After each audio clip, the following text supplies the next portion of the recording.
The Shape of Water has been praised for its acting, its cinematography, and its director, Guillermo del Toro, but the film is also being recognized for its powerful sound. Take a listen.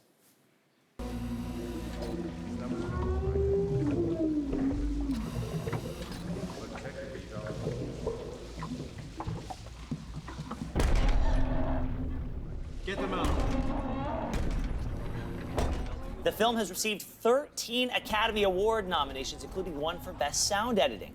And that nomination was earned by Nelson Ferreira and Nathan Robitaille, two sound editors from Toronto. And these guys join us here in studio today. Welcome, gentlemen, and congratulations. On behalf of everyone here, congratulations. Thanks. Thank you. Okay, do you remember where you were? And do you remember what you said when you found out you were nominated? At Deluxe, said nothing. Was holding my breath. We were just silent and just looked at each other and embraced, and we were with our team where we should be. Yeah. And talk to me about how that team came into the orbit of Guillermo del Toro, the director. That would have been thanks to our exposure to him on The Strain. We worked on The Strain a handful of years ago, and so yeah, that's how we wound up on the show. Guillermo del Toro is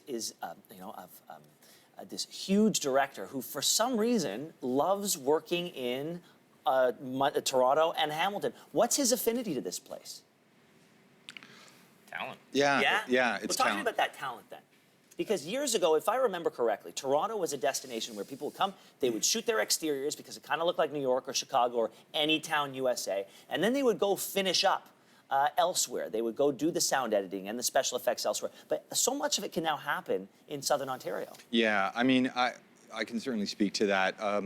Right now, there's sort of a blossoming of talent that's happening in Toronto, and a lot of us were people who kind of learned at the feet of really, really great Hollywood filmmakers in the late 80s and early 90s. And we learned our craft and basically learned how to do it. And I think we've gone beyond now the point of being sort of that service industry where they kind of shoot and run. And it's sort of a really an elite kind of boutique destination for filmmakers to come to get just world-class value for money, right? You know, working or watching a Guillermo del Toro piece, whether it's television or film, you know you're watching his hand at work. Is it the same when you're working with him behind the scenes? Is he as unique to work for as it is to watch? Yep. Yeah? Yeah, he knows what he wants, he knows what he's after.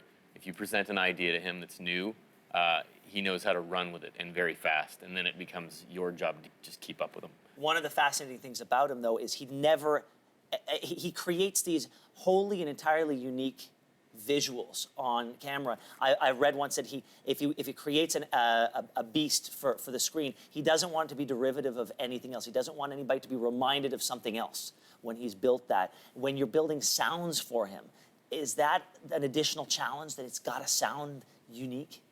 I think that's always a challenge.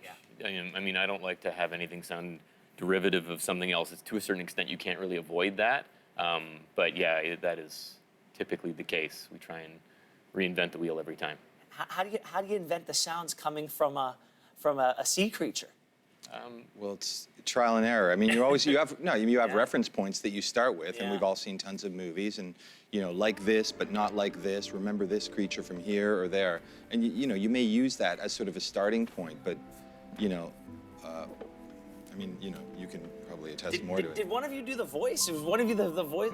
Really? Yeah. And it was really more about just the connection with Eliza and the connection with the audience more than anything else. The components that built it up have a way of making our job seem a little boring, but when you focus on the motivation for where we went to find the components that made up his voice, it all draws back to the connection. All right, we only have a few seconds left, so let's talk about the Oscars themselves. You're going down tomorrow. We are. We are. You have got your tuxes? Yes. Yep. You got your dates? Yes. Oh, yeah. You're going to come talk to me on the red carpet? 100%. 100%. Have you written an acceptance speech?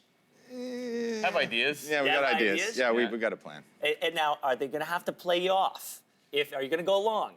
Yeah, of course. Guys, congratulations. You know that there's a whole bunch of people here in Southern Ontario and across the country who will be cheering you on. We wish you the very, very best, and I'll see you on Sunday. Thank you very much. And you can cheer on Nelson and Nathan Sunday at the Academy Awards, which you can watch on CTV at 8 Eastern. We'll be right back.